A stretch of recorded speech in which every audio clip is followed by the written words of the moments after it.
हरे कृष्णा। सभी भक्तों का हमारे शुक्रवार के भगवद गीता के 12वें अध्याय के प्रवचन श्रृंखला में स्वागत करना चाहेंगे। हम शुरू करते हैं प्रार्थना से। प्रपन्न पारिजाताय तोत्र वेत्रैकपाणये ज्ञानमुद्राय कृष्णाय गीतामृतदुहे नमः। ओम अज्ञानतिमिरान्धस्य ज्ञानाञ्जनशलाकया चक्षुरोन्मीलितं येन तस्मै श्रीगुरवे नमः। नमः ओम विष्णुपादाय कृष्णप्रेष्ठाय भूतले श्रीमते भक्तिवेदान्तस्वामिन् इति नामिने। नमस्ते सारस्वते देवे गौरवाणी प्रचारिणे निर्विशेष शून्यवादी पाश्चात्य देशतारिणे। जय श्री कृष्ण चैतन्य प्रभो नित्यानंद श्री अद्वैत गदाधर श्रीवास आदि गौर भक्त वृंद। हरे कृष्ण कृष्ण कृष्ण हरे हरे, हरे राम राम राम हरे हरे।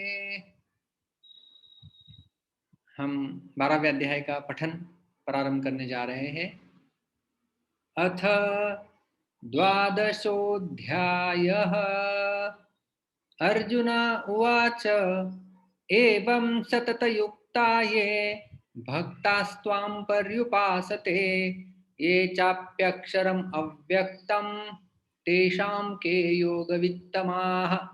श्रीभगवान् उवाच मय्यावेश्य मनो ये मां नित्ययुक्ता उपासते श्रद्धया परयोपेता ते मे युक्ततमा मताः। ये त्वक्षरमनिर्देश्यम् अव्यक्तं पर्युपासते सर्वत्र गमचिन्त्यं च कूटस्थम् अचलं ध्रुवं सन्न्यम्येन्द्रियग्रामं सर्वत्र समबुद्धयः ते प्राप्नुवन्ति मामेव सर्वभूतहिते रताः। क्लेशोऽधिकतरस्तेषाम् अव्यक्तासक्तचेतसाम् अव्यक्ता हि गतिर्दुःखम् देहवद्भिरवाप्यते। ये तु सर्वाणि कर्माणि मयि सन्न्यस्य मत्पराः अनन्येनैव योगेन मां ध्यायन्त उपासते तेषाम् अहं समुद्धर्ता मृत्यु संसारसागरात् भवामि न चिरात् पार्थ मय्यावेशितचेतसाम्। मय्येव मन आधत्स्व मयि बुद्धिं निवेशय निवसिष्यसि मय्येव अत ऊर्ध्वं न संशयः। अथ चित्तं समाधातुं न शक्नोषि मयि स्थिरम् अभ्यासयोगेन ततो माम् इच्छाप्तुं धनञ्जय। अभ्यासेऽप्यसमर्थोऽसि मत्कर्मा परमो भव मदर्थम् अपि कर्माणि कुर्वन् सिद्धिम् अवाप्स्यसि। अथैतदप्यशक्तोऽसि कर्तुं मद्योगमाश्रितः सर्वकर्मफलत्यागं ततः कुरु यतात्मवान्। श्रेयो हि ज्ञानमभ्यासात् ज्ञानात् ध्यानं विशिष्यते ध्यानात् कर्मफलत्यागः त्यागात् शान्तिरनन्तरम्। अद्वेष्टा सर्वभूतानां मैत्रः करुण एव च निर्ममो निरहङ्कारः समदुःखसुखः क्षमी सन्तुष्टः सततं योगी यतात्मा दृढनिश्चयः मय्यर्पितमनो बुद्धिः यो मद्भक्तः स मे प्रियः। यस्मान्नो द्विजते लोको लोकान्नो द्विजते च यः हर्षामर्षभयोद्वेगैः मुक्तो यः स च मे प्रियः। अनपेक्षः शुचिर्दक्ष उदासीनो गतव्यतः सर्वारम्भपरित्यागी यो मद्भक्तः स मे प्रियः। यो न हृष्यति न द्वेष्टि न शोचति न काङ्क्षति शुभाशुभपरित्यागी भक्तिमान्यः स मे प्रियः। समः शत्रौ च मित्रे च तथा मानापमानयोः शीतोष्णसुखदुःखेषु समः सङ्गविवर्जितः तुल तुल्यनिन्दास्तुतिर्मौनी सन्तुष्टो येन केनचित् अनिकेतः स्थिरमतिः भक्तिमान् मे प्रियो नरः ये तु धर्म्यामृतमिदं यथोक्तं पर्युपासते श्रद्दधाना मत्परमा भक्तास्तेतीव मे प्रियाः। ॐ तत्सदिति श्रीमद्भगवद्गीतासु उपनिषत्सु ब्रह्मविद्यायां योगशास्त्रे श्रीकृष्णार्जुन संवादे भक्तियोगो नाम द्वादशोऽध्यायः। श्रीकृष्णार्पणमस्तु। हरे कृष्णा। तो हमारे 12वें अध्याय के चर्चा सत्र के दौरान हमारे पिछले सत्र में हमने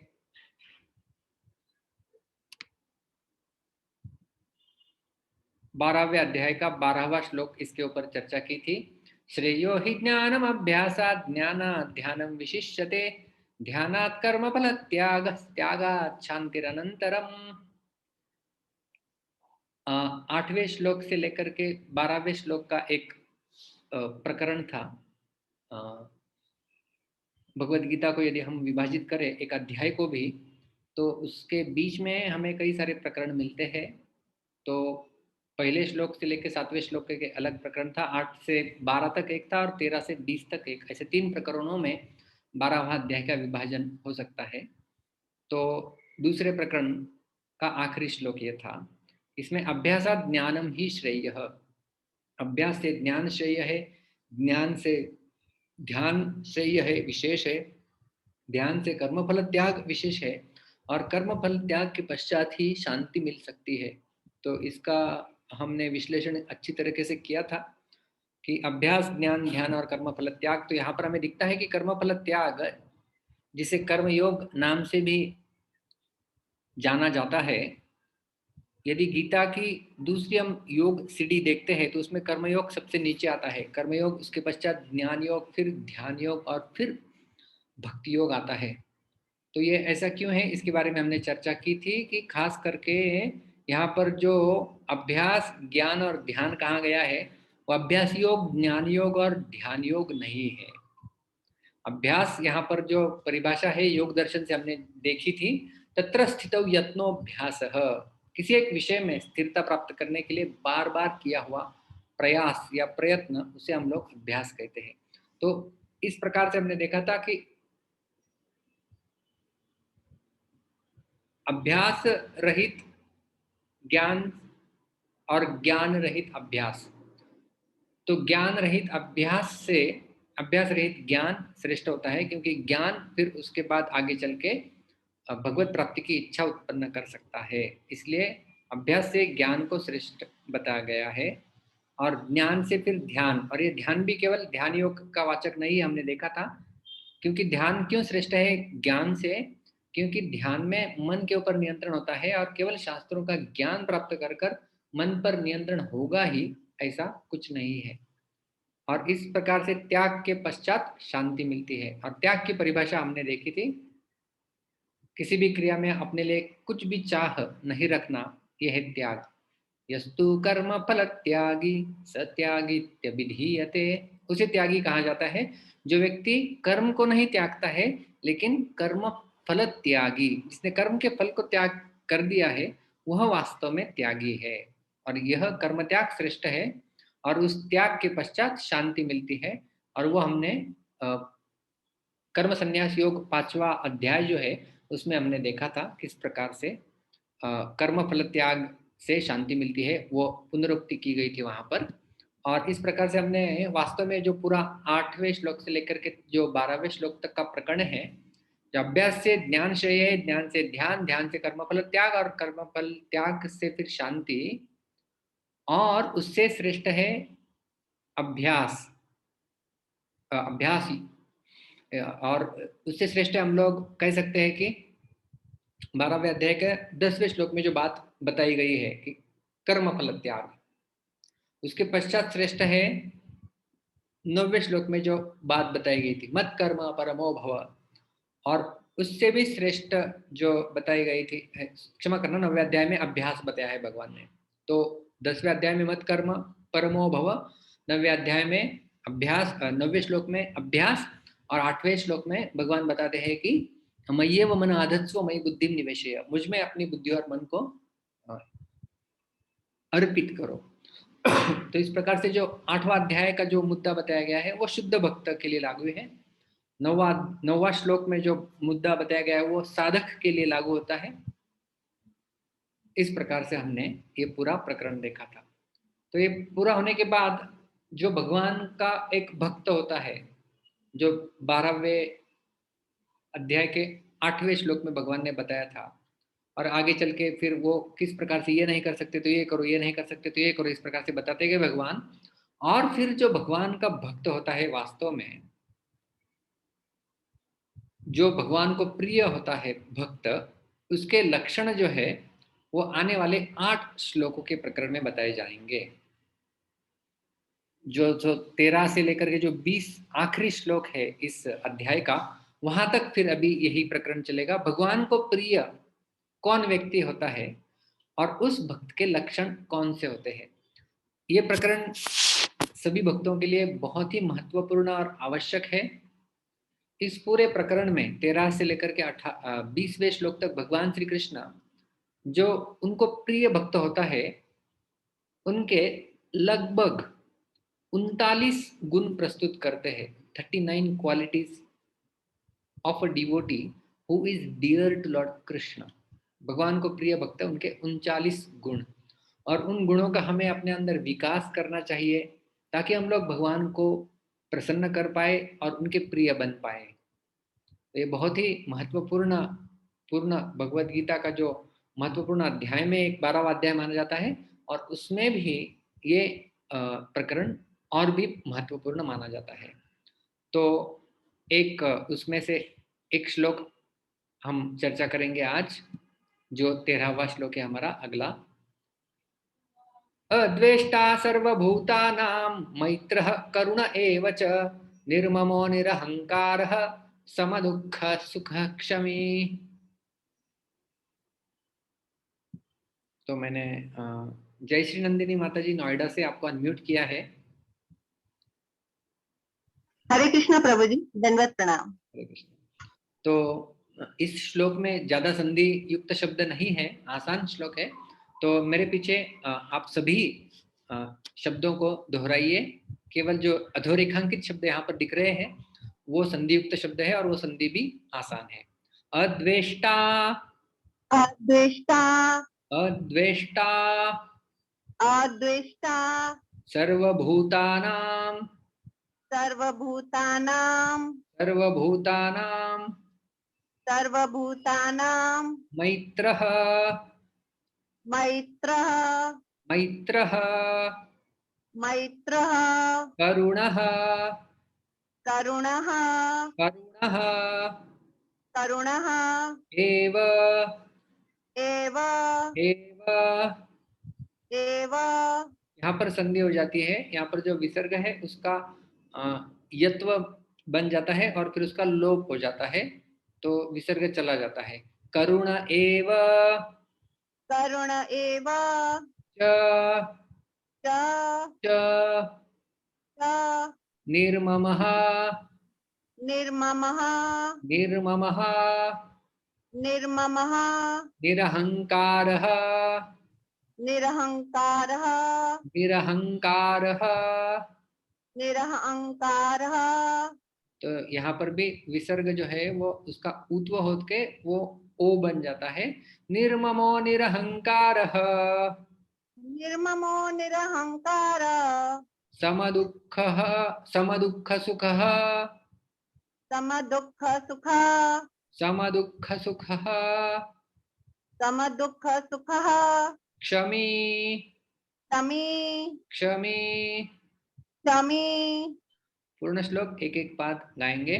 अद्वेष्टा सर्वभूतानां, अद्वेष्टा सर्वभूतानां, मैत्रः करुण एव च, मैत्र करुण एव च, निर्ममो निरहंकारः, निर्ममो निरहंकार सम दुःख सुख क्षमे। सम दुःख सुख शमी। धन्यवाद माता जी। धन्यवाद प्रभु जी। हरे कृष्णा। दंडवत। तो हमने इस प्रकार से पद विभाग और संधि देख लिया है इस श्लोक का। आइए देखते हैं अन्वय। इस श्लोक का एकत्रित अर्थ किस प्रकार से होता है। वास्तव में 13वां श्लोक और 14वां श्लोक एक साथ चलता है। संतुष्ट सततम योगी यथात्मा दृढ़ निश्चय मयि अर्पित मनोबुद्धि यो मद भक्त समय प्रिय। तो 13वां और 14वां श्लोक एक साथ चलेगा और उसका जो आखिरी लाइन है यो मद भक्त समय प्रिय, जो मेरा भक्त है इस प्रकार से मुझे प्रिय है। तो भगवान कह रहे हैं कि भगवान को जो प्रिय है उस भक्त के वास्तव में 7 गुण यहाँ पर आज के श्लोक में भगवान प्रस्तुत कर रहे हैं। जैसे मैंने शुरुआत में कहा था कि कुल मिला के लगभग 39 गुण आने वाले हैं। तो इसमें से 7 गुण इस 13वें श्लोक में भगवान श्री कृष्ण वर्णन करते हैं। अद्वेष्टा सर्वभूतानाम, सर्वभूतानाम मतलब सारे जीवों के प्रति द्वेष भाव नहीं रखता। मैत्रः मित्रता का भाव रखता है। करुणः करुणा का भाव रखता है। निर्ममः मेरा इस संसार में कुछ भी नहीं है। निरहंकारः उसे बिल्कुल अहंकार नहीं होता है। सम दुःख सुखः वो सुख में और दुख में दोनों परिस्थितियों में समान रहता है। और क्षमी सदैव दूसरों को क्षमा करता है। तो इस प्रकार से 7 गुणों से युक्त होता है और भगवान को वह व्यक्ति प्रिय होता है। तो इतने सारे गुण यहाँ पर लिखे गए हैं। श्रील प्रभुपाद जी श्रीमद् भागवत के पंचम अध्याय से पंचम स्कंद के अध्याय से एक श्लोक उद्धृत करते हैं हमेशा। 12वें अध्याय से 5वें स्कंद के यस्यास्ति भक्तिर्भगवती अकिंचन सर्वैर्गुणैस्तत्र समासते सुराः हराव भक्तस्य कुतो महद्गुण मनोरथेना सधावती भई। वो कहते हैं कि जो भगवान की भक्ति में लग जाते हैं उसके अंदर देवताओं के गुण या दैवी गुण आने लगते हैं। तो एक बात है कि हम भक्ति में लग जाते हैं और दैवी गुण अपने अंदर भक्ति के प्रभाव के कारण आ जाना, और दूसरी बात है कि एक साधक अपने प्रयास से इन गुणों का विकास करना भगवान को प्रिय है ये गुण इसलिए। तो हमें भगवान की भक्ति की विधि में तो लगना है, उसके साथ साथ यदि हम इन गुणों को भी विकसित करने का प्रयास करें तो हमारी प्रगति भक्ति पथ पर जल्दी जल्दी हो सकती है, शीघ्र शीघ्र हो सकती है। तो हम देखेंगे एक एक करके ये गुण क्या यहाँ पर भगवान बोल रहे हैं। सर्वप्रथम अद्वेष्टा सर्वभूतानाम। सर्वभूतानाम आप समझ गए होंगे, सभी जीवात्मा को भूत योनि भी कहा जाता है। तो भूत मतलब सारे सारे जीव। अद्वेष्टा किसी का भी व्यक्ति या जो भगवान का भक्त है वो द्वेष नहीं करता है। साधारणतया हम द्वेष किस व्यक्ति का करते हैं, जो हमारा अनिष्ट चाहता है और जो हमारा अनिष्ट करता है उसका हम लोग द्वेष करते हैं। इष्ट का अर्थ होता है कि मुझे कुछ चीज चाहिए, वो है मेरे लिए इष्ट। और कोई व्यक्ति उसमें यदि बाधा उत्पन्न करता है मतलब अनिष्ट चाहता है मेरा, उसका मैं द्वेष करना प्रारंभ करता हूं। साधारणतः ऐसे हम लोग देखते हैं। तो भगवान का जो भक्त होता है, प्रगत भक्त, शुद्ध भक्त या सिद्ध भक्त आप जो भी कहिए, वो सब जगह पर भगवान के अस्तित्व को जानता है। सर्वस्य चाहम हृदि सन्निविष्टो, सबके हृदय में भगवान कहते हैं कि मैं स्थित होता हूँ। इसी प्रकार से भक्त प्राणी मात्र में अपने प्रभु को ही व्याप्त देखता है कि सारे लोग भगवान के ही अंश है। मम एव अंशो जीवलोके जीवभूतः सनातनः, 15वें अध्याय के 7वें श्लोक में हमने देखा था। तो जो भक्त होता है वो देखता है कि भगवान का ही यह व्यक्ति विस्तारित अंश है या भगवान उसके भी हृदय में विद्यमान है, इसलिए वो उनके प्रति द्वेष भाव नहीं रखता। क्योंकि किसी भी प्राणी के प्रति थोड़ा भी द्वेष भाव रखना भगवान के प्रति द्वेष रखने के समान है, क्योंकि वो भगवान का ही एक विभिन्न अंश है। तो किसी इस संसार में जीव का द्वेष करना, वो एक दृष्टिकोण से देखा जाए तो भगवान का द्वेष करने के समान ही है। और वास्तव में भगवान का द्वेष करने के कारण ही हम लोग इस भौतिक संसार में आए हुए हैं। इच्छा द्वेष समुत्थेन द्वंद्व मोहेन भारत, सर्वभूतानि सम्मोहम सर्गे यान्ति परंतप। सृष्टि हुई है इस भौतिक संसार की किसके कारण? इच्छा और द्वेष। 7वें अध्याय में भगवान कृष्ण बताते हैं इसे। तो यदि हमें पुनः भगवान के धाम जाना होगा तो ये अद्वेष्टा गुण, इसका विकास करना बहुत ही महत्वपूर्ण बन जाता है। हमें किसी भी जीव के प्रति द्वेष तब होता है जब हम देखते हैं कि वह हमारे भोगों में बाधा डाल रहा है। क्योंकि शुद्ध भक्त के अंदर भोग भोगने की इच्छा ही नहीं होती है, इसलिए वह किसी भी प्राणी से द्वेष नहीं करता है कि नहीं? बिल्कुल आसान है कि हमारे अंदर जब तक भोग भोगने की इच्छा है, उस भोग में जो भी बाधा डालेगा उसका हम लोग द्वेष करना प्रारंभ करते हैं। तो भोग भोगने की इच्छा ही जब चली जाएगी तब किसका द्वेष करेंगे और क्यों करेंगे? तो इस प्रकार से हमें अद्वेष्टा होना है। दूसरा गुण हम लोग देखते हैं मैत्र। वह व्यक्ति मित्रता से व्यवहार करता है सब जीवों के प्रति। और हमने यह भी देखा है कि भगवान सबके सुहृद है। गीता का 5वें अध्याय का 29वां श्लोक यहाँ पर प्रस्तुत किया गया है। भगवान के बारे में कहा गया है, सुहृदम सर्वभूतानाम भोक्तारम यज्ञ तपसाम सर्वलोक महेश्वरम सुहृदम सर्वभूतानां ज्ञात्वा माम शांति मृच्छति। तो भगवान सुहृदम सर्वभूतानां, सभी भूतों के, सभी जीवों के भगवान सुहृद है। सुहृद का अर्थ होता है कि यदि कोई व्यक्ति अपना द्वेष भी करे तो भी उसके हित के बारे में सोचना, उसे कहते हैं सुहृद। ये मित्र के ऊपर का स्तर है सुहृद। तो भगवान इस प्रकार से सुहृद होते हैं हर प्राणी मात्र के। और भगवान का स्वभाव भक्त में भी अवतरित होने के कारण भक्त भी सभी प्राणियों का सुहृद बन जाता है। इसलिए भक्त के गुणों के बारे में श्रीमद् भागवत के 3 स्कंद के 25 अध्याय में कपिल मुनि माता देवहूति को बताते समय कहते हैं, सुहृद सर्वदेहिनाम। ये एक भक्त का गुण बताया गया है। तो भगवान भी सुहृदम सर्वभूतानाम है और भक्त जो होता है वह सुहृदः सर्वदेहिनाम, सभी के प्रति उनका मित्र भाव होता है, सुहृद भाव होता है। साधक के मन में यह भाव रहता है कि उसका अनिष्ट करने वाला उसके पिछले पापों का फल भुगता कर उसे शुद्ध कर रहा है। तो मेरा यदि कोई व्यक्ति अनिष्ट कर रहा है या कोई व्यक्ति मेरा द्वेष कर रहा है, तो भक्त यह सोचता है कि शायद मेरे पिछले कर्मों के कारण या जो मेरे पिछले जन्म के पिछले कर्म के जो फल है,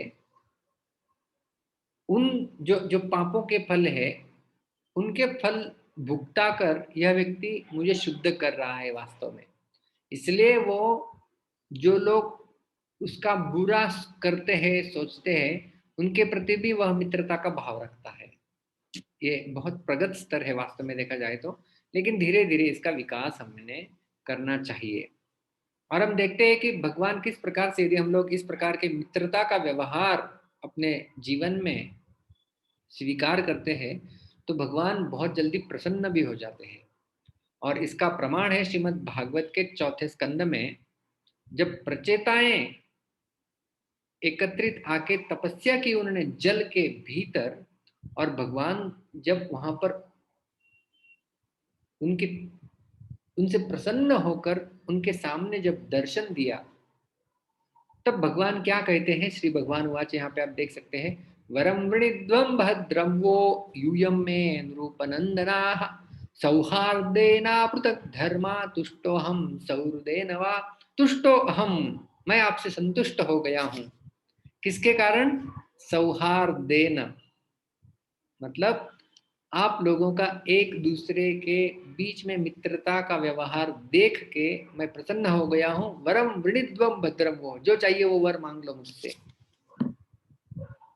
तो राजा प्रचिन बर्ही के ये पुत्र थे प्रचेता, और शिव स्तुति और शिव जी के मार्गदर्शन में, नारद मुनि के मार्गदर्शन में ये लोग तपस्या किए थे और भगवान को प्रसन्न कर लिए थे। और भगवान कहे कि मैं प्रसन्न हुआ हूं आपके मित्रता का व्यवहार देख के। तो ये मैत्र, ये दूसरा गुण उतना ही महत्वपूर्ण है, उसका विकास करना। तीसरा गुण है करुण, करुणा, कृपा जिसे हम लोग कहते हैं। भक्त कभी ऐसा नहीं सोचता है कि मैं श्री कृष्ण का भक्त हूं इसलिए मैं तो श्री कृष्ण के धाम में जाऊंगा, परंतु ये सभी लोग श्री कृष्ण के भक्त नहीं है, अतः ये सभी लोग नरक में जाएंगे। वह सोचता है कि किस प्रकार इन अज्ञानी जीवों को नरक से जाने से बचाया जा सकता है। तो भक्त हमेशा करुणा का भाव रखता है बद्ध जीवों के प्रति, और गीता में कई जगह पर इसके बारे में वर्णन आता है। 16वां अध्याय, इसका शीर्षक ही है दैवी और आसुरी संपद विभाग योग। तो दैवी संपदा के बारे में वर्णन करते हुए भगवान श्री कृष्ण कुछ गुणों को दर्शाते हैं। उसमें भगवान कहते हैं अहिंसा सत्यम क्रोध त्याग शांतिरपैशुनम दया भूतेष्वलो लुप्त्वम मार्दवम ह्रीरचापलम। दया भूतेषु मतलब सभी जीवों के प्रति दया, दया का भाव, यानी जो आज के श्लोक में बताया गया है करुणा का भाव। तो जो भगवान का भक्त होता है वो कभी अपने आप को श्रेष्ठ नहीं मानता है कि मैं तो देखो भगवान धाम धाम में जा रहा हूँ और ये लोग कहाँ नरक जा रहे हैं, जाने दो इन्हें। नहीं, उनको भी कैसे बचाए। श्रील प्रभुपाद जी लगभग करीब करीब 6 साल तक जब वृंदावन में थे संन्यास लेने के पश्चात, तब वहां पर श्रील प्रभुपाद जी मग्न थे, निमग्न थे ग्रंथों के लिखान में, अध्ययन में, वृंदावन धाम में। लेकिन फिर भी बद्ध जीवों के करुणा के कारण श्रील प्रभुपाद जी ने वृंदावन छोड़ा और अपने गुरु की आज्ञा पूर्ण करने के लिए श्रील प्रभुपाद जी ने वृंदावन छोड़ के अमेरिका की ओर प्रस्थान किया और विदेश में जाके प्रचार किया। क्यों किया? तो ये गुण करुणा, इसके कारण कई सारे उदाहरण मिलते हैं।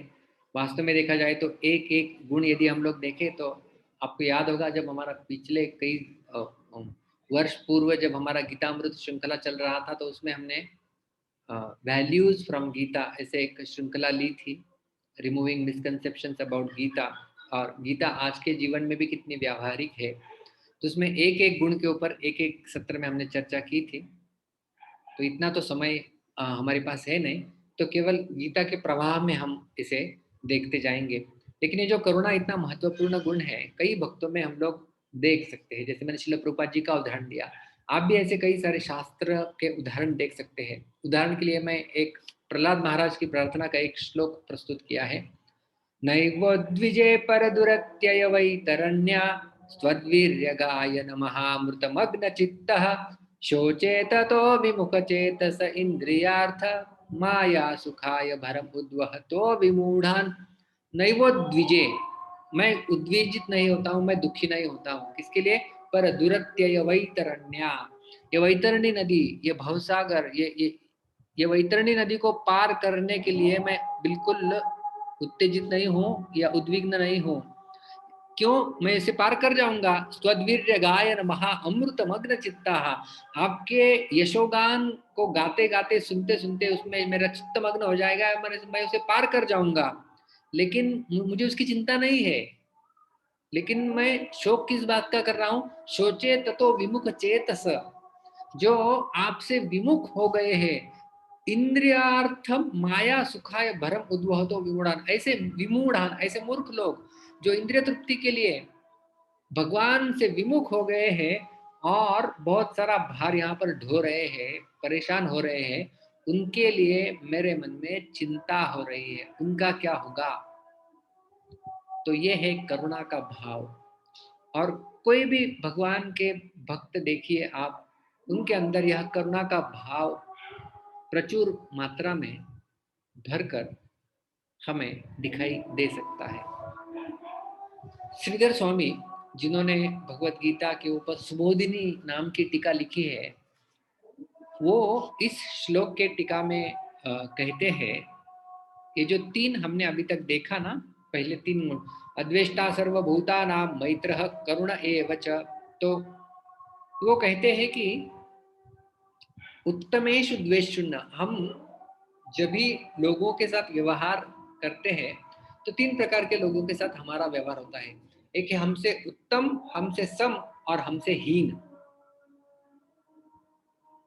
उन तीनों के प्रति ये तीन गुण बताए गए हैं भगवान के द्वारा, ऐसा उनका कहना है। तो कहते हैं कि उत्तमेषु द्वेष शून्य हमारा व्यवहार होना चाहिए। जो हमसे उत्तम है उनका द्वेष नहीं करना चाहिए, उनकी ईर्ष्या नहीं करनी चाहिए। समेषु मित्र, जो हमसे समान है, जैसे आयु में समान, ज्ञान में समान, भक्ति में हम लोग एकत्रित आए हुए हैं उसमें समान, तो समान व्यक्तियों के साथ में मित्रता का व्यवहार होना चाहिए। और हीनेषु कृपालु हो, और हमसे जो हीन है, जैसे भक्ति में नए आए हुए हैं या हमसे आयु में छोटे हैं, उनके प्रति करुणा का भाव, उनके प्रति कृपालु भाव। तो ये तीन भाव श्रीधर स्वामी कहते हैं कि तीन प्रकार के लोगों के साथ हमारा ये तीन प्रकार का व्यवहार होना चाहिए। और ये शास्त्र सम्मत भी है, क्योंकि जब ध्रुव महाराज तपस्या करने के लिए जा रहे थे जंगल में अपनी माँ सुनीति के निर्देशन में, उस समय जब नारद मुनि रास्ते में उन्हें मिलते हैं, तो नारद मुनि ने कुछ उपदेश उन्हें दिए।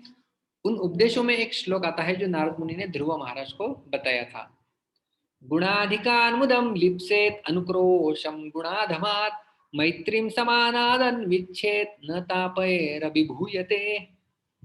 गुणाधिकान् मुदम लिप्सेत, आप में आपसे यदि अच्छे गुण, ज्यादा गुण, गुण अधिकम, आपसे अधिक गुण वाला एक व्यक्ति यदि आपको मिले तो मुदम लिप्सेत, आप आनंदी होना चाहिए, मतलब द्वेष शून्य आनंदी हो गए। अनुक्रोशम गुणाधमात, जो आपसे अधम गुण अधमात, आपसे कम गुण वाला है, उनके प्रति अनुकंपा करुणः। और मैत्रीम समानात अन्विच्छेद, जो आपसे समान है उनके प्रति मैत्री का भाव होना चाहिए। इससे क्या होगा, न तापैर अभिभूयते, इससे आप तीनों जो त्रिविध ताप है संसार के, उनमें आप तपेंगे नहीं। मतलब तीन गुणों से भी आप मुक्त हो सकते हैं। तो एक दृष्टिकोण से ये जो यहाँ पर बताया गया है, जो मैंने बताया आपको सिद्धल स्वामी की टीका, वो उत्तमेषु द्वेषशून्य मतलब गुणाधिकार मुदम लिप्सेत, समेषु मैत्रः मतलब मैत्रीम समानाद अन्विच्छेद, और हीनेषु कृपालु मतलब अनुक्रोशम गुणाधमात्, जो नारद मुनि की शिक्षा है उससे बिल्कुल मेल खा रहा है। जो सिद्धर स्वामी की टीका में बताया गया है कि ये पहले तीन गुण तीन प्रकार के लोगों के साथ बर्ताव में हमने लाने चाहिए। चौथा गुण भगवान कृष्ण बता रहे हैं निर्ममः, कि मेरा कुछ नहीं है, इस संसार में मेरा कुछ नहीं है। हालांकि जो मेरी स्वयं की भी इंद्रियां, मन, बुद्धि है, वो भी मेरी नहीं है, वो भी भगवान की है और मुझे धरोहर के रूप में प्राप्त हुई है। तो बाकी चीजों के बारे में तो क्या कहना, हमारा जो मिला हुआ शरीर, मन, बुद्धि, वो भी हमारा नहीं है, वो भी भगवान की धरोहर है। तो इस भौतिक संसार में जो वस्तुएं, घटनाएं, व्यक्ति जो मुझे प्राप्त हो रहे हैं, उनके ऊपर मैं कैसे अपना अधिकार जता सकता हूँ, कैसे मैं कह सकता हूँ कि ये मेरा है, ये मेरा है, मेरा है। इसलिए एक बहुत सुंदर ये महाभारत का श्लोक है, द्व्यक्षरस्तु भवेन् मृत्यु त्र्यक्षरम ब्रह्म शाश्वतम। दो अक्षर है, द्वि अक्षर, द्व्यक्षरस्तु भवेन् मृत्यु, दो अक्षर है जो मृत्यु के कारण बनते हैं, और त्रि अक्षरम ब्रह्म शाश्वतम, और तीन अक्षर है जो आपको शाश्वत जीवन प्रदान कर सकते हैं। दो अक्षर मृत्यु के कारण है और तीन अक्षर आपको शाश्वत जीवन प्रदान कर सकते हैं। क्या है वो, मम इति च भवेन् मृत्यु, दो अक्षर है जो आपके मृत्यु का कारण बन सकते हैं, जो मतलब इस भौतिक संसार में पुनः जन्म मृत्यु के चक्कर में फंसने के लिए कारणीभूत हो सकते हैं। वो है मम, ये मेरा है, ये मेरा है, मेरा है, मेरा है, मेरा है। और 3 अक्षर है जो ब्रह्म शाश्वतम, जो शाश्वत पद की आपको प्राप्ति करा सकते हैं, वो है न मम, मेरा कुछ नहीं है, न मम। इसलिए यज्ञ करते समय आप सब लोगों ने देखा होगा, जब पंडित जी आहुति देते हैं ना, इदम ब्रह्मणि इदम न मम, ये ब्रह्म को अर्पण कर रहा हूँ, ये ब्रह्म का है, ये उनका ही है, न मम, ये मेरा नहीं है। इसलिए उनका बोलते हैं ना, तेरा तुझको अर्पण, ऐसा सॉन्ग भी है। तो न मम, मेरा कुछ नहीं है। तो यह निर्मम की भावना को विकसित करना एक साधक के लिए बहुत आवश्यक है। कई जगह पर गीता में भी भगवान कृष्ण कहे हैं, जैसे दूसरे अध्याय में भी कहा गया है, विहाय कामान्य सर्वान् पुमां चरति निस्पृह निर्ममो निरहंकार स शांतिम अधिगच्छति। देखिए, शांतिम अधिगच्छति, पिछले श्लोकों में हमने देखा था शांति मतलब परम पद, मतलब भगवत प्राप्ति। इस प्रकार से हम लोग देख सकते हैं। तो यहाँ पर भी निर्मम की आवश्यकता कही गई है। तीसरा अध्याय कर्मयोग, वहां पर भी कहा गया है, मयि सर्वाणि कर्माणि सन्न्यस्याध्यात्म चेतसा निराशीर्निर्ममो भूत्वा युध्यस्व विगतज्वरः निर्ममो। तो इस प्रकार से निर्मम के बारे में भगवान श्री कृष्ण गीता में कई जगह पर जो है वो कहे हैं। तो हमें इस प्रकार से निर्मम होने का प्रयास करना चाहिए कि मेरा नहीं है सब कुछ, भगवान का ही है, और भगवान की सेवा में प्रयोग करना चाहिए। 5वां गुण भगवान कृष्ण बताते हैं, निरहंकार। ऐसा व्यक्ति, भगवान का भक्त, बिल्कुल अहंकारी नहीं होता है। जो अहंकारी होता है वह अपने बारे में हमेशा सोचता है और बोलता है और करता है स्वयं के बारे में, आत्म केंद्री जिसे कहते हैं, अहम। वास्तव में ये अहंकार है, जिसे कहते हैं ना अहम। एक कहावत सुनी थी मैंने ऐसी, हमने ये वहम बना रखा है कि सब कुछ मैंने ही संभाल रखा है। तो ये है अहम, अहंकार। और जो मम, श्रीमद् भागवत में कहा गया है कि ये जो 2 चीजें है ना, अहम और मम, ये सारे अनर्थों को जन्म देती हैं। अहम मम अभिमानुत्थै कामलोभाधिभिर्मलै वीतम यदा मनः शुद्धम अदुखम असुखम समम। कि इससे, इन दोनों से, ये दोनों सारे अनर्थों के जड़ है, अहमता और ममता।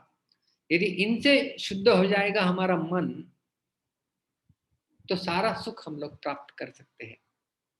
तो निरहंकार, निरहंकार के बारे में भी भगवान कृष्ण गीता में कई जगह पर बताते हैं। जैसा हमने पहला श्लोक देखा था, ये दूसरे अध्याय का वही श्लोक, निर्ममो निरहंकार। और 18वें श्लोक में भी भगवान, 18वें अध्याय में भी भगवान कहते हैं, अहंकारम बलम दर्पम कामम क्रोधम परिग्रहम विमुच्य निर्ममः शांतो ब्रह्म भूयाय कल्पते। शांत ब्रह्म भूयाय कल्पते, ब्रह्म पद को वो प्राप्त कर सकता है जब इनको विमुच्य, जब ये त्याग कर दे। किनको विमुच्य? अहंकारम, अहंकार का जब त्याग कर दे। और निर्मम यहाँ पर भी कहा गया है, जो चौथा गुण था। तो इस प्रकार से निर्मम और निरहंकार बनने से हम भगवत धाम जाने के लिए अग्रसर हो सकते हैं, या इस प्रकार से हम लोग देखते हैं भगवान को प्रिय बन सकते हैं। और छठा गुण भगवान बताते हैं, सम दुख सुख। दुख और सुख, इन दोनों को भगवान का भक्त समान दृष्टि से देखता है। इसके बारे में भी इसे कहते हैं समता। तो समता का विकास करने के लिए भगवान श्री कृष्ण गीता में कई जगह पर कहे हैं, इस गुण का विकास करो। सुख दुखे समे कृत्वा लाभालाभौ जया जयौ ततो युद्धाय युज्यस्व नैवं पापम अवाप्स्यसि। दूसरे अध्याय के 38वें श्लोक में भगवान कृष्ण कहे थे, सुख दुखे समय कृत्वा, सुख और दुख इन दोनों को समान मानकर, लाभ अलाभ, जय पराजय, इन सब को समान रूप में देखो। इस प्रकार से यदि युद्ध करोगे तो नैवम पापम अवाप्स्यसि, आपको पाप नहीं लगेगा। 15वें अध्याय के 5वें श्लोक में जो भगवान के धाम में जाने के लिए लायक व्यक्ति है या कौन जाता है भगवान के धाम में, उस समय जिन गुणों का वर्णन किया था भगवान कृष्ण ने, वो श्लोक यहाँ पर दिया गया है। निर्माण मोहाजित संग दोषा अध्यात्म नित्या विनिवृत्त कामाः द्वंद्वैर्विमुक्ता सुख दुःख संज्ञैर्गच्छन्त्यमूढ़ा पदमव्ययम् तत्। उस गच्छन्ति अमूढ़ाः, ऐसा व्यक्ति जो मूर्ख नहीं है, पदमव्ययम् तत्, उस परम पद को प्राप्त करता है। कौन व्यक्ति? जिसने ये सारे शब्द हमने हमारे 15वें अध्याय के आपने यदि सुना होगा तो उसमें हमने चर्चा किया था, लेकिन खास करके यहाँ पर जो हम लोग लाल शब्दों में रेखांकित किया गया है, द्वंद्वैर विमुक्ता सुख दुख संज्ञाई, जो सुख और दुख रूपी जो संज्ञाएं हैं, उन द्वंद्व से जो मुक्त है वह व्यक्ति भगवान के धाम में जाने के लिए लायक बन जाता है। और भी भगवान कहते हैं, दूसरे अध्याय में भी कहा गया है, मात्रा स्पर्शास्तु कौन्तेय शीतोष्ण सुख दुःखदाः आगमापायिनो नित्यास्तां तितिक्षस्व भारत। शीत उष्ण सुख दुख ये आता है और जाता है। जैसे अभी उष्ण, अभी गर्मी का सीजन शुरू हो रहा है, और शीत समय नवंबर दिसंबर में ठंडी का मौसम था, तो शीत समय चला गया है, अभी उष्ण है, उष्ण चला जाएगा, फिर उसके बाद वर्षा ऋतु, उसके पश्चात पुनः शीत। तो ये आता है जाता है। आगमा पाइनो अनित्याह, ये नित्य नहीं है, इसलिए तां तितिक्षस्व भारत, उसे सहन करना सीखो। तो सुख और दुख दोनों आएंगे, उन्हें समान दृष्टि से देखना है, मतलब दोनों को सहन करना सीखना होगा। और इससे क्या होता है, पुनः भगवान के धाम में जाने के लिए लायक बन जाता है। दूसरे अध्याय का 15वां श्लोक, यम ही न व्यथयन्ते ते पुरुषम पुरुषर्षभ समदुःख सुखम धीरम सोमृतत्वाय कल्पते। अमृतत्वाय कल्पते, वह व्यक्ति अमृतत्वाय कल्पते का अर्थ है कि भगवान के धाम में जा सकता है। सम दुःख सुखम धीरम, जो सुख और दुख दोनों को समान दृष्टि से देखता है। तो यह प्रश्न हमारे मन में उपस्थित हो सकता है कि सुख और दुख को समान देखने का अर्थ क्या है? इसका अर्थ है कि क्या इसका अर्थ है सुख में सुखी नहीं होना और दुख जब आएगा तब दुखी नहीं होना?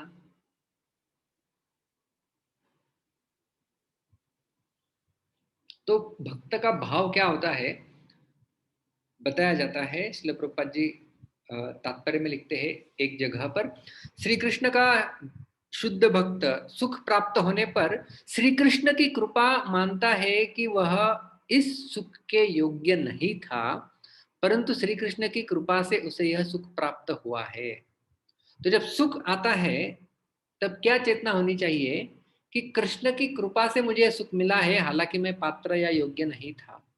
और दुख प्राप्त होने पर वह मानता है कि इससे भी अधिक दुख प्राप्त होना था, परंतु श्री कृष्ण की कृपा से उसे कम दुख प्राप्त हुआ है। इस प्रकार वह सुख तथा दुख दोनों में श्री कृष्ण की कृपा ही देखता है, और इस प्रकार से समान दृष्टि से देखना कहा गया है श्रील प्रभुपाद जी की परिभाषा में। जैसे ब्रह्मा जी भी प्रार्थना करते हैं ना भगवान को, दशम स्कंद के 14वें अध्याय में, तत्तेनुकंपां सुशमीक्षमानो भुंजान एवात्मकृतं विपाकं हृत्वा क्व पूर्वैर्विदधन्नमस्ते जीवे तयो मुक्तिपदे सदाय भाव। वो व्यक्ति मुक्ति प्राप्त करने के लिए योग्य बन जाता है जो अपने पिछले कर्मों के कारण जो भोग भोग रहा है, वो मानता है कि ये मेरे पिछले कर्मों के कारण है, और उसे भी भगवान की कृपा मान के वह स्वीकार करता है और भगवान को धन्यवाद देता है। तो हमारे जीवन में सुख भी आ रहा है तो ही इस सुख के लिए मैं पात्र नहीं था, लेकिन भगवान मुझे सुख दे रहे हैं।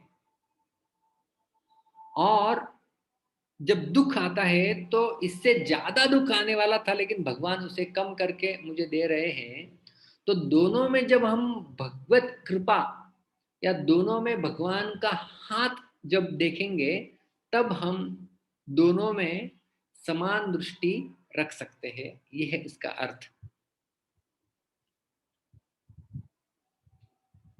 और एक महत्वपूर्ण मुद्दा है, जब हमारे जीवन में अनुकूल परिस्थिति आती है तब हम सुखी होते हैं, और जब प्रतिकूल परिस्थिति आती है तब दुखी होते हैं।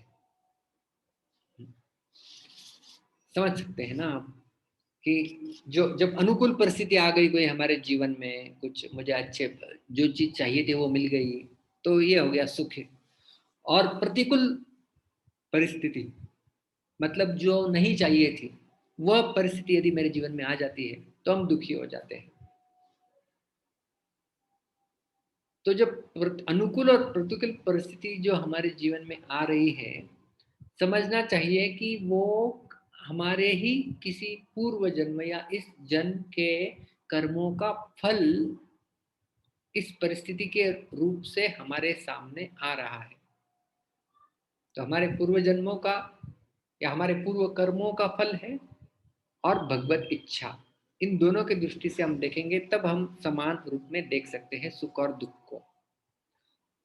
अभी और महत्वपूर्ण मुद्दा है कि क्या भगवान का भक्त, इसे सुख और दुख का क्या ज्ञान ही नहीं होता है क्या? समान है तो जैसे ये लैपटॉप है ना, लैपटॉप इसको आप चाटा मारो एक, तो ये दुखी भी नहीं होगा,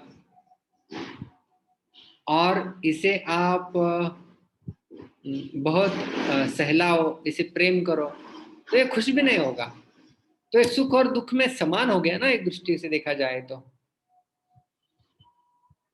इसे तो ज्ञान ही नहीं है ना किसी भी भावनाओं का, क्योंकि ये निर्जीव है। तो क्या हमें उस प्रकार से बनना है, या जो भगवान का भक्त होता है उसे सुख और दुख का ज्ञान ही नहीं होता है, उसके हाथ को जलाएंगे तो उसको अनुभव ही नहीं होगा क्या?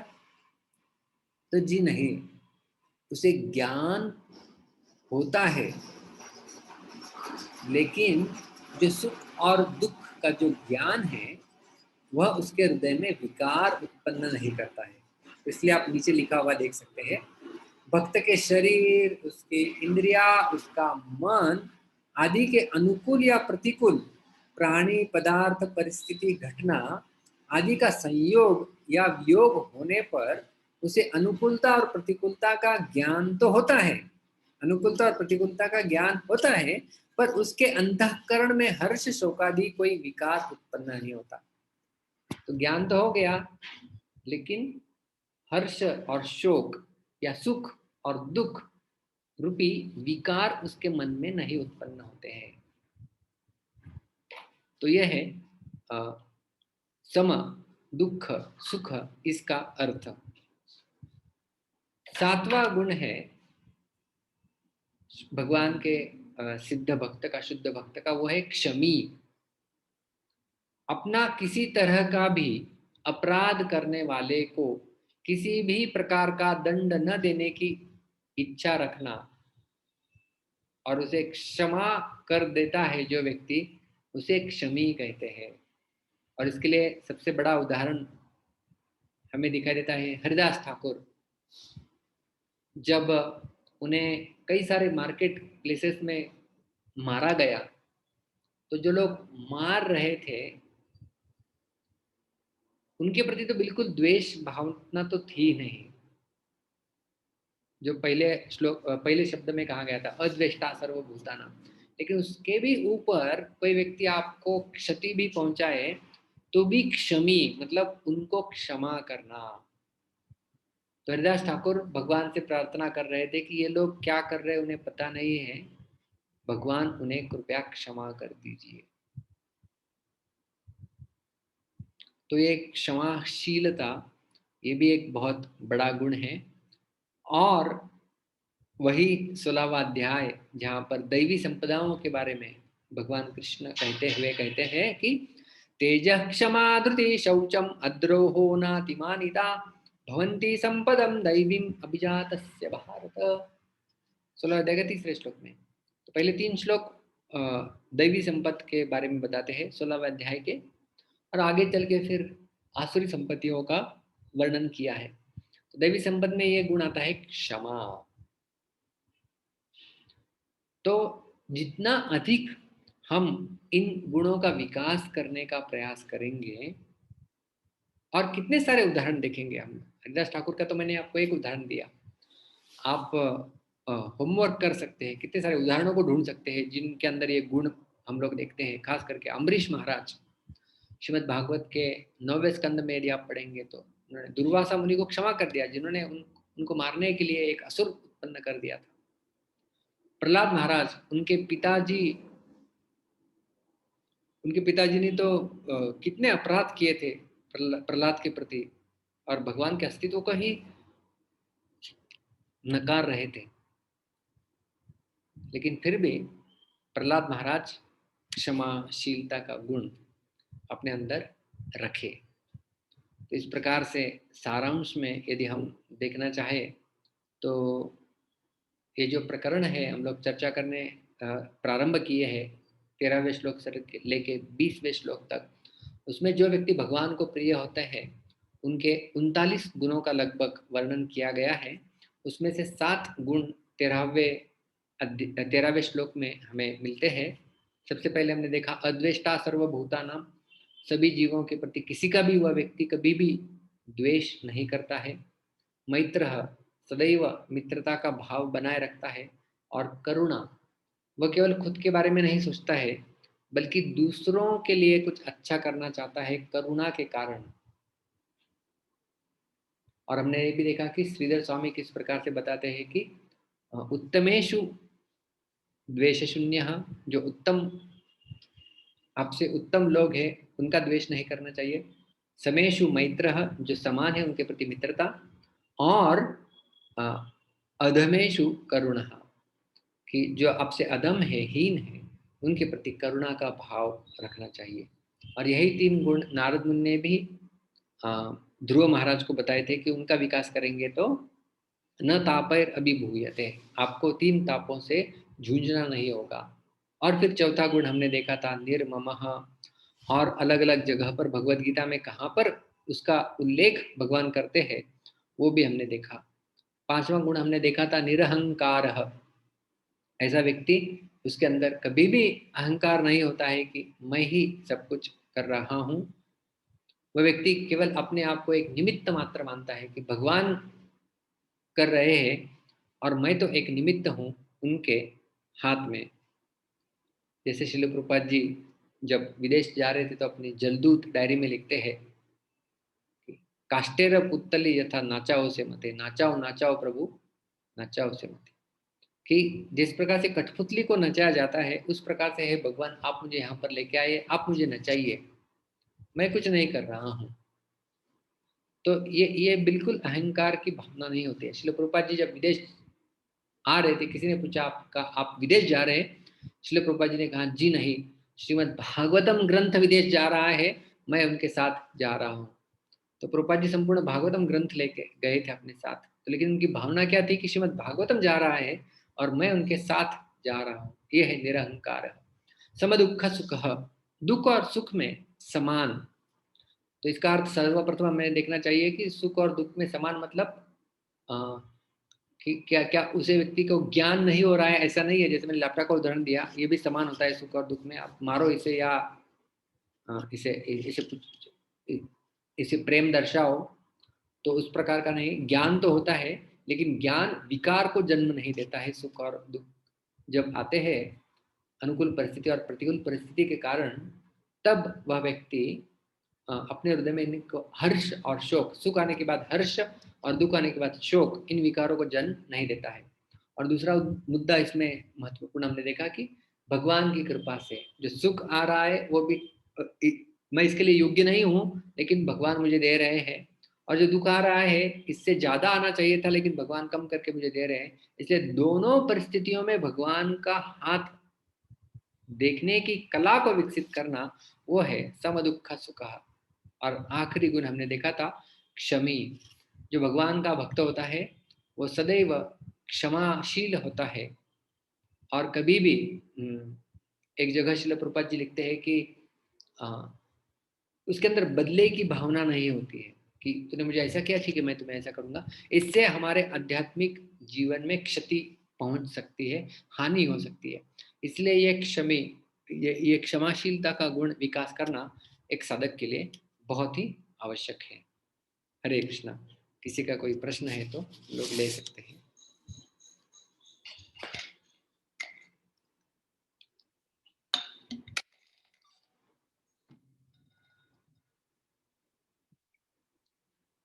अविनाश प्रभु, मैंने अनम्यूट किया है आपको। हरे कृष्णा प्रभु जी, दंडवत प्रणाम। हरे कृष्ण। प्रभु जी, ये जो हमने जो 7 गुण देखे, उसमें जो लास्ट वाला है, थोड़ा सा उसके ऊपर थोड़ा प्रकाश डालिए ना, कि क्षमा बोलते हैं तो जैसे हम देखते हैं कि महाभारत का इतना बड़ा युद्ध हुआ, तो उसमें बहुत संहार हुआ, फिर वहां पे किसी ने किसी के ऊपर क्षमा नहीं दिखाई, ऐसा लगता है। या फिर कभी कभी हमने ऐसा भी सुना है कि हमारा जो क्रोध है, समझो कोई वैष्णव अपराध कर रहा है या किसी वैष्णव को वैष्णव के बारे में बुरा बोल रहा है, तो हमारा क्रोध उधर उधर दिखाना चाहिए। तो अ, तो फिर यहाँ पे जो क्षमा है वो क्वेश्चन मार्क में आ जाता है। तो जो हम बोलते कि धर्म के ऊपर अगर समझो कोई संकट आ रहा है, ऐसा लग रहा है, या धर्म की ग्लानि हो रहा है ऐसा अपने को लगता है, तो भी हमको ऐसा ही बर्ताव करना चाहिए, या ये क्षमा सिर्फ अपने खुद के लिए है? मतलब अगर हमको ऐसा लगता है कि हमारे ऊपर कुछ हो रहा है, आघात हो रहा है, या फिर हम उसको अगर पर्सनलाइज करते जा रहे हैं, तो फिर हम क्षमाशील होना चाहिए। अगर सेल्फ के लिए हो तो ठीक है, ऐसा कुछ है क्या? जरा कंफ्यूजन है, जरा दूर कीजिए ना। बहुत अच्छा प्रश्न है आपका कि क्षमा कभी करना चाहिए और कभी नहीं करना चाहिए। तो एक्चुअली जो आपने समराइज किया लास्ट में, वही उत्तर में मैं आपको बताना चाहूँगा कि जो क्षमा ये गुण है, स्वयं के लिए जब हम देखते हैं तो उसमें हमने क्षमा का भाव रखना चाहिए। जैसे अम्बरीश महाराज ने स्वयं के प्रति कुछ अपराध किया था, दुर्वासा ने तो उन्होंने क्षमा कर दिया। हरिदास ठाकुर, ये सब उदाहरण हमने देखे, वो सबके व्यक्तिगत उदाहरण थे। लेकिन जब जब सामाजिक मुद्दा आता है जिसमें कई सारे लोग उसमें इन्वॉल्व होते हैं, धर्म इन्वॉल्व होता है, किसी की रक्षा इन्वॉल्व होती है, उस समय फिर जो है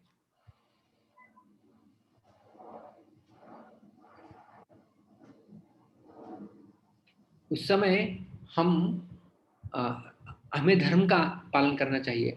इसलिए महाभारत में वर्णन आता है कि क्षमा कब तक करती रहनी चाहिए और या कब क्षमा करनी चाहिए। तो उत्तर में विदुर जी बताते हैं, विदुर नीति में इसका वर्णन आता है कि be forgiving until being seen as weak. आप क्षमा तब तक करते रहो या उसके बाद मत करो कि लोग आपको कमजोर समझने लगे। समझ में आ रहा है? स्टॉप समझ में आ रहा है। Forgiving if others start considering you as weak. लोग आपको कमजोर समझने लगे, ऐसा समझने तक आप क्षमा कर सकते हैं। और दूसरा मुद्दा विदुर जी बताते हैं कि आप तब क्षमा कर सकते हैं जब दूसरा आपकी क्षमा की कीमत जानता है। अच्छा। मतलब, और आप तब तक क्षमा करना चाहिए जब तक जो रिसिपेंट ऑफ क्षमा है ना, जिसको आप क्षमा कर रहे हैं, उसकी चेतना का आप विकास कर रहे हैं, तब आप उसे क्षमा कर सकते हैं। तो तब तक क्षमा करते रहना चाहिए जब तक दूसरे की चेतना का विकास के बारे में सोच रहे हैं और जो सामने वाला है वो क्षमा का पात्र है और आपकी जो क्षमा गुण है उसकी कदर कर रहा है और आपको वो अभी कमजोर न समझ बैठे।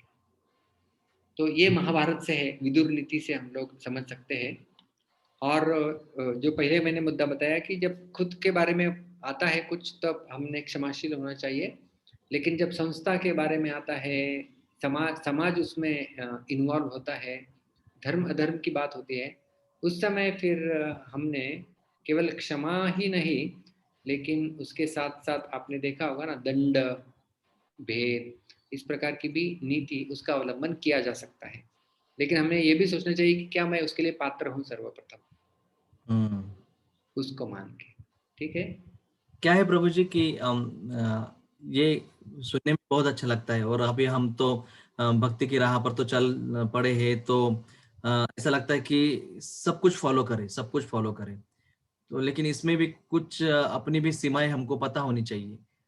इसलिए ऐसे क्वेश्चन कभी-कभी आते हैं मन में कि इसका दायरा कहाँ तक रहेगा, हर एक चीज का दायरा कहाँ तक रहेगा। तो ऐसा ना हो कि हम फॉलो करते करते जाएंगे और सामने वाला ना कोई मतलब अपना गलत फायदा उठा लेता, या फिर क्या हो जाता है, समझो जो डामाडोल हो जाती है स्थिति, तो कभी कभी कोई भक्ति की राह से हट भी सकता है, कि उसको लगता है कि हम तो इतने सब कुछ फॉलो कर रहे थे लेकिन ये तो कुछ। तो इसलिए ये डिलेमा सॉल्व करना बहुत जरूरी हो जाता है। हाँ, इसलिए जो महाभारत है ना वो एक व्यवहार शास्त्र है।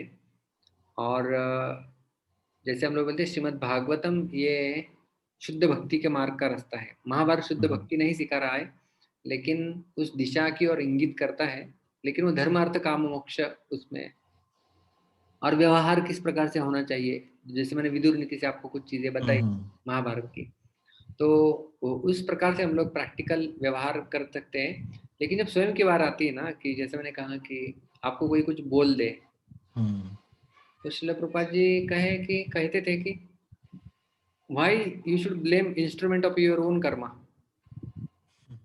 वो हमारे कुछ कर्म होंगे हम्म, जिसके वो व्यक्ति अभी साधन बन रहे हैं, हम्म, तो उन साधन को हम लोग दोष नहीं दे सकते ना। बराबर। जैसे कुछ गर्म दूध का प्याला मैं पी रहा हूँ और मुझे चटका लग जाए, तो मैं हम्म, दूध के प्याले को दोषी नहीं दे सकता, बहुत सही। दोष नहीं दे सकता, वो तो साधन है केवल। हम्म, तो इसलिए कई बार ऐसी चीजों में क्षमा करना हमारे मानसिक संतुलन के लिए अच्छा हो जाता है।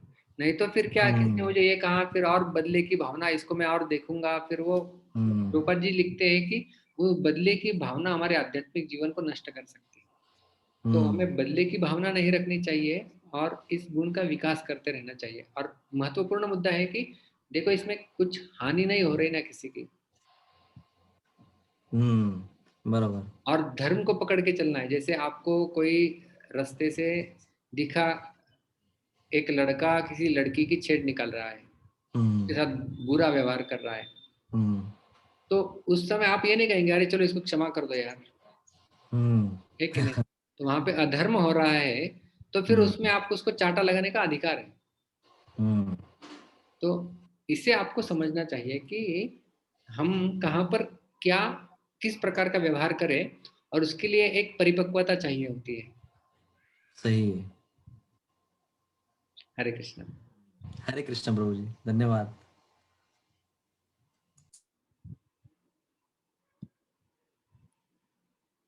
जय श्री जननी माता जी, मैंने आपको अनम्यूट किया है। हरे कृष्णा प्रभु जी, दंडवत प्रणाम। हरे बहुत कृष्ण। सुंदर क्लास है प्रभु जी। लास्ट क्लास में अटेंड थोड़ा बाद में मैंने किया था। मेरा एक प्रश्न ये है, लास्ट क्लास के उससे है कि जो 12.8 से 12.11 तक जो एक क्रम है कि ये नहीं कर सकते, ये नहीं तो ये, तो जो अगर कोई भक्त 12.11 के स्तर पर है, तो वो क्या 11.11 वो 12.11 का ही स्तर को अच्छे से करके ही भगवत प्राप्ति कर सकता है, या उसको क्रमवश फिर 12.8 तक आना पड़ेगा? इसमें दो मत है। एक मत यह कहता है कि वो एक अलग से साधन है, वो भी भगवत प्राप्ति करा सकता है। और एक मत ये है कि वो चाहे उसमें कुछ भी कर ले, लेकिन उसे फिर अ, आखिर में यहाँ तक आना ही होगा। तो लेकिन देखिए, 12.8 में भी भगवान ने कहा था, जो कहा था कि मुझ में मन और बुद्धि लगाइए, निवशिष्य मय्ये व अतो ऊर्ध्वं न संशय, आप मुझ में निवास करेंगे इसमें कुछ संशय नहीं है। ये नहीं कर सकते तो आप अभ्यास कीजिए, और मुझे प्राप्त करने की इच्छा फिर जागृत हो जाएगी। अभ्यास भी नहीं कर सकते तो मत कर्म परमो भव, मदर्थम अपि कर्माणि कुर्वन् सिद्धि अवाप्स्यसि, वहां पर भी सिद्धि मिलेगी, ऐसा भगवान ने कहा है। और इसका एक हम लोग क्या कह सकते हैं कि इसका समाधान हमें एक श्लोक है गीता का जो देता है, 6ठे अध्याय में इसका वर्णन आता है। भगवान कृष्ण कहते हैं कि नहीं कल्याण कृत कश्चित दुर्गतिम तात गच्छति, जो भी कल्याणकारी मार्ग में लगा हुआ है ना, उसकी दुर्गति कभी नहीं होती है, तो उसे सदगति ही प्राप्त होगी। तो जब भी हम कहेंगे सदगति, तो सदगति का अर्थ होता है कि आप क्या कहेंगे सदगति? सदगति मतलब अच्छी गति उसे मिल गई है। तो सदगति मतलब फिर भगवत धाम भी हो सकता है। सदगति मतलब ऊर्ध्व गति, ऊर्ध्व दिशा में उसने प्रगति की है, वो भी हो सकता है। सदगति मतलब उसे अगला जन्म अच्छा मिलेगा, ये भी हो सकता है। तो ये सारी सदगति की परिभाषाएं हैं। लेकिन वास्तव में जब तक हम भगवान के प्रति प्रेम विकसित नहीं करते, तब तक हम लोग भगवान के धाम में नहीं जा सकते। तो कई व्यक्ति जो 12.11 वगैरह फॉलो कर रहा है, केवल उस प्रकार से हम लोग देखते हैं, तो वह व्यक्ति वैकुंठ तक जाएगा, या कोई कर्मयोगी है अच्छा तो स्वर्ग में जाएगा, ऊर्ध्व गति ना दोनों भी। लेकिन भगवान के साथ आदान प्रदान करने का जो गोलोक का स्तर हम लोग उसकी चर्चा करें, तो उसके लिए भगवान के प्रति प्रेम विकसित करना आवश्यक ही है। तो वो प्रेम मतलब वो 12.8 पर ही वाला ही आता हो गया। जी हाँ, तो 12.8 वाला मतलब वही है कि वो भगवान के धाम में जाके निवास कर सकता है। धन्यवाद। हरे कृष्णा। धन्यवाद। हरे कृष्णा। योगेंद्र जी, मैंने आपको अनम्यूट किया है। हरे कृष्ण प्रभु जी। आपका आवाज सुनाई नहीं दे रहा है। हरे कृष्ण प्रभु जी, मेरी आवाज आ रही है? थोड़ा जोर से बोलेंगे तो अच्छा रहेगा।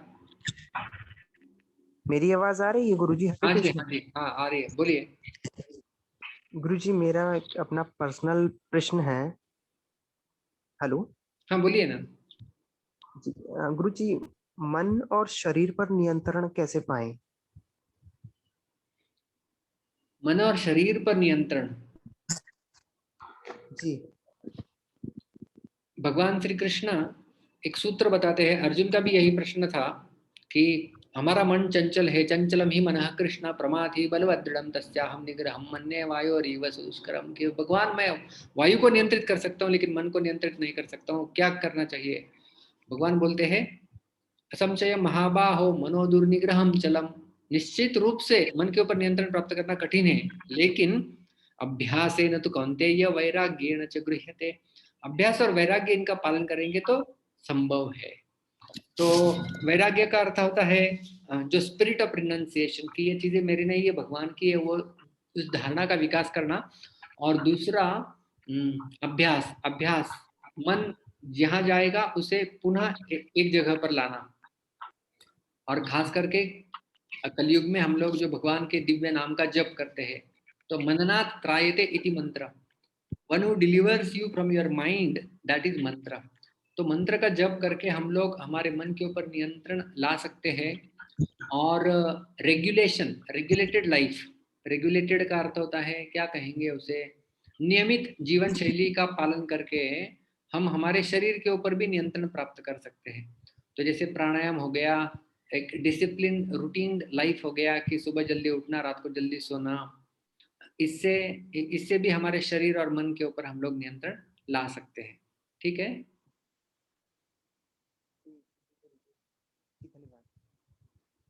हरे कृष्णा। तिवारी जी, मैंने आपको अनम्यूट किया है। तिवारी जी।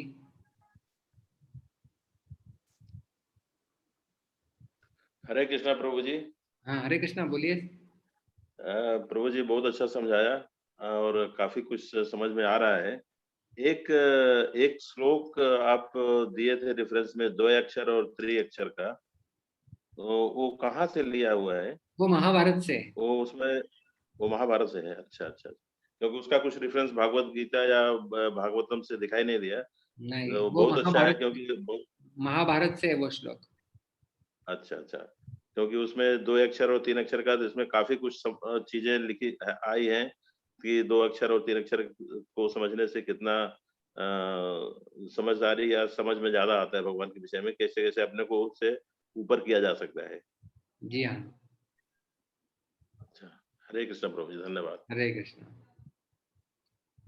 हाँ, मुझे वीडियो में कोई व्यक्ति सामने हाथ ऊपर कर रहे, शर्मा मैंने आपको अनम्यूट किया है। ठीक है, ठीक है। हरे कृष्णा प्रभु जी, दंडवत प्रणाम। हरे कृष्णा। प्रभु जी, आज के श्लोक में जो अद्वेष्ट सर्वभूता नाम का थोड़ा सा बताइए ना प्रभु जी, मैं थोड़ा लेट हो गया था प्रभु जी। अद्वेष्टा सर्वभूतानां मतलब वह व्यक्ति किसी का भी द्वेष और किसी के भी ईर्ष्या का भाव नहीं रखता है, वो है अद्वेष्टा सर्वभूतानां। ठीक है, हरे कृष्णा। और आप लेट भी हो गए तो भी कोई बात नहीं बड़ी। वापस हमारा YouTube पे अपलोड हो जाएगा कल परसों, तो उसमें आप देख सकते हैं। आप सभी का बहुत बहुत धन्यवाद। हरे कृष्णा। ग्रंथराज श्रीमद् भगवद गीता की जय, श्रील प्रभुपाद की जय। मिलेंगे हम अगले शुक्रवार को ठीक 7:45 बजे। हरे कृष्णा।